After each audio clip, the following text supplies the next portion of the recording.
नमस्कार। हम एक बार फिर हजारा टोंगिया नाम के इस गांव की समस्याओं के साथ आपके सामने ग्राउंड रिपोर्ट लेकर आ चुके हैं।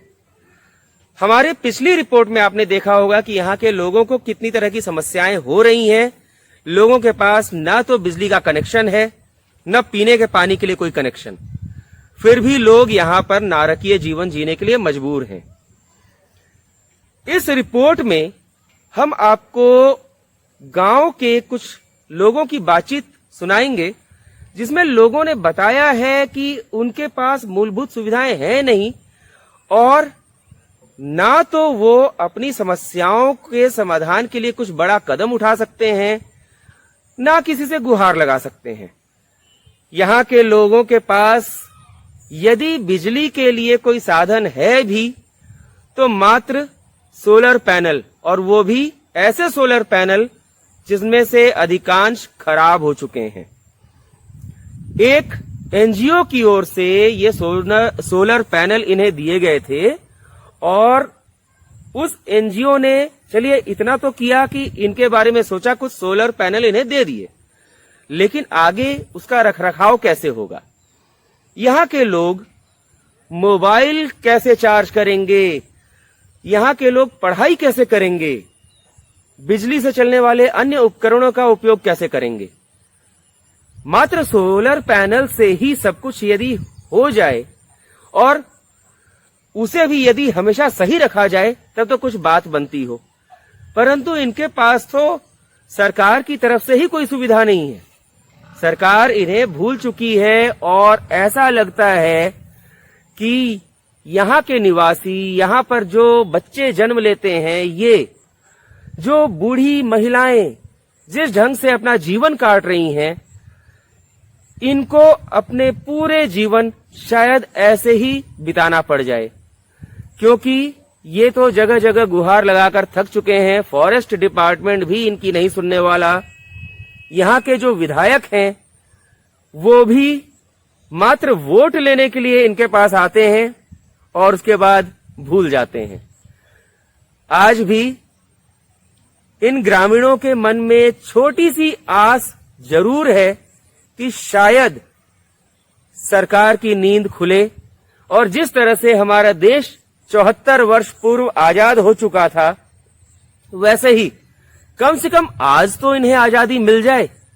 कम से कम आज तो ये हमारे अपने इसी देश के नागरिक साबित हो जाएं, क्योंकि एक और जहां दूसरे देशों से भारत आने वाले पीड़ितों को नागरिकता देने की बात चल रही है, वहीं हमारे अपने देश में, हमारी देवभूमि कही जाने वाले प्रदेश में, हरिद्वार जिले में पड़ने वाले इस क्षेत्र के लोगों का क्या होगा, जो आज तक पूर्ण रूप से नागरिक भी नहीं समझे जाते हैं।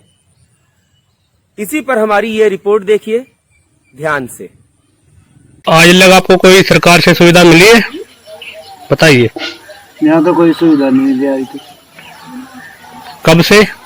जब से गाँव बसा था, जब से ऐसे कैसे ही है। तो अच्छे घर है, मिट्टी के घर है, वो भी गिर गए बरसात में। चारों तरफ नदी है, कहीं भाग नहीं सकते, कई मरीज को नहीं जा सकते जी। तो क्या समस्या है बहुत।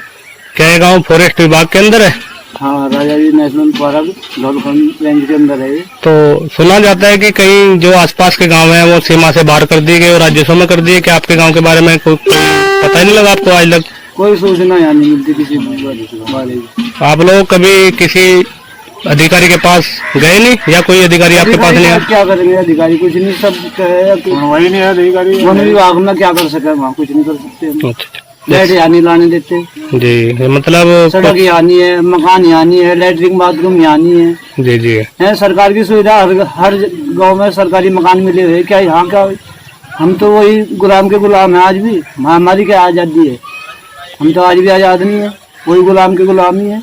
शौचालय भी आप लोग नहीं बना सकते? है ही नहीं शौचालय, खुद जंगल में जाते हैं, लैट्रिन बाथरूम भी। अच्छा अच्छा। तो सुना जाता है कि भाई जो राजस्व गांव है ये भी कर दिए गए पार्क से बाहर। हाँ, रिपोर्ट हो गया, सुना जा रहा है राजस्व में हो गया। वन विभाग का इस गाँव का हजार होंगे को कोई पता ही नहीं लगता कि ये गाँव उठेगा या बसेगा, क्या होगा, ये जुगत। अच्छा जी। तो ना हमारे बच्चों का भविष्य खराब है, पढ़ाई लिखाई से ये जुगतू है। जी, तो ना कोई कोई स्कूल है, कुछ नहीं, ना मंदिर है, ना गुरुद्वारा है। ऐसे कैसे ही हम भी अपना जीवन ऐसे ही व्यतीत कर रहे हैं। लोग चले गए बेचारे इंतजार करते करते। तो जैसे कि आंगनवाड़ी वगैरह बच्चों के लिए कुछ नहीं और है, स्कूल? कुछ नहीं है यहाँ पे। ओके, ठीक है औरतों को, इन्हें जो घर वाली औरतें हैं जी। इनको वो मिलता है, राशन मिले। यहाँ कोई राशन नहीं मिलता, ना बच्चों को राशन मिले, कुछ भी। कुल मिलाकर हजारा टोंगिया नाम के इस गांव में जो इन बीहड़ों में बसा हुआ है, यहाँ रहने वालों की समस्याएं कम होने का नाम ही नहीं ले रही। यहाँ के लोग यदि बीमार पड़ जाएं तो उसके लिए कोई सुविधा नहीं है। यहाँ जन्म लेने वाले बच्चों को अगर पढ़ने की बात हो तो उसके लिए भी कोई सुविधा नहीं है। महिलाओं के लिए ना तो आंगनबाड़ी केंद्र जैसी कोई सुविधा है, ना ही राशन उपलब्ध कराने की कोई व्यवस्था। यदि कोई भी बात हो जाए तो इन्हीं कच्चे रास्तों से होते हुए इन्हें कहीं बाहर जाना पड़ता है। कुछ भी सामान खरीदना हो, कोई आवश्यक चीज लानी हो तो इनके पास कोई व्यवस्था नहीं है। पशुपालन का काम ये करते अवश्य हैं, परंतु यह भी इनके लिए आसान नहीं है। यहाँ पर पशुओं को चारा खिलाने के लिए भी इनको दूर दराज से सामान लाना पड़ता है। और जो मिट्टी के घर बने हुए हैं ये कब बारिश में ढह जाएं इन्हें भी नहीं पता। इनके घरों के आसपास सुरक्षा के लिए कोई बड़ी व्यवस्था भी नहीं है। आप जो ये दृश्य देख रहे हैं ये अक्सर बरसात के मौसम में हमेशा जलमग्न रहता है और जब बारिश नहीं होती तो ये सूखा पड़ा रहता है। लोग यहाँ पर अपने जानवरों को चराने के लिए, चारा खिलाने के लिए इन इलाकों में लाया करते हैं। पहले हमने सोचा था कि यहाँ की समस्याएं हमारे 2 एपिसोड में पूरी हो जाएंगी, परंतु ऐसा संभव नहीं है। इसलिए हजारा टोंगिया की समस्याओं को लेकर हम एक और एपिसोड के साथ आपके सामने आएंगे और उसमें हम आपको यहीं के निवासी श्यामलाल सिंह की जुबानी यहाँ की परेशानी बताएंगे।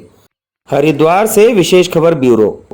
तो देख लिया आपने, ये एक ऐसा समाज है जो वंचित नहीं कहलाएगा, वंचितों का वंचित। ना ये चिकित्सा के लिए कहीं जा सकते हैं, ना पढ़ाई करने के लिए कहीं बाहर जा सकते हैं, क्योंकि चारों ओर तो नदियों से ये घिरे हुए हैं। ना यहां सड़क है, ना बिजली है, ना पानी की सुविधा है। ऐसे में कब कौन सी सरकार, कौन सी पार्टी, किस जनप्रतिनिधि की नजर इन पर जाएगी, कौन सा विभाग इन्हें इनकी गुलामी के जंजीरों से निकालने के लिए कदम बढ़ाएगा, ये तो आज भी कहना मुश्किल है। हम तो बस सरकार से यही अनुरोध कर सकते हैं कि इन ग्रामीणों की समस्याओं को सुनिए, समझिए और इन्हें कम से कम अब तो पूर्ण रूप से नागरिकता दीजिए, पूर्ण नागरिक के रूप में इन्हें समझिए और इनकी जो बुनियादी आवश्यकताएं हैं, मूलभूत सुविधाएं जो यहाँ चाहिए, वो इन्हें प्रदान कीजिए। ऐसी ही और रिपोर्ट्स लेकर हम आते रहेंगे अपनी ग्राउंड रिपोर्ट वाली, जन सरोकार वाली रिपोर्टिंग में। इसलिए बने रहिए हमारे साथ विशेष खबर पर।